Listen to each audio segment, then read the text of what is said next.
আমাকে একটা বুদ্ধি দে তো। কি বুদ্ধি দেওয়া? আমি আগে একটা বিয়ে করছি, বুঝতে পারলো? হ্যাঁ, বুঝতে পারছি।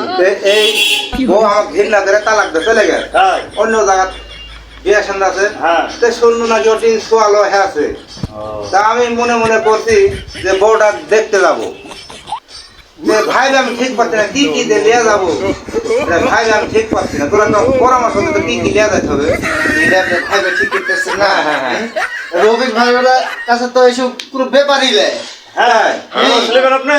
হ্যাঁ আমি তো ওই, পরামর্শ দেওয়ার জন্য ready মাথা আছি। ঠিক এদিকে আছে। পরামর্শ থাকে। এটা কি এই হ্যাঁ। জিনিস কিনে লিয়া যাবে। হ্যাঁ, list। কি কি লিয়া যাবে বলতে না দেখি। প্রথমে নেবেন এক পেক ওয়ান টাইম, ওয়ান টাইম, একটা ফাস্ট, একটা ফার্স্ট, এক পেক ভিট, এক প্লেট ভিট, একটা পেট, একটা পেট, এক পিস জেলি, এক প্লেট জেলি, এক পিস মধু, এক পিস মদক, সাবান, সাবান, পাউডার, পাউডার, বালতি, বালতি, মগ, মগ, শাড়ি। এরে থাম থাম থাম থাম থাম। এই আমাদের 10,000 টাকা পায় না, কেমন আরো লাগছে? আছে তো।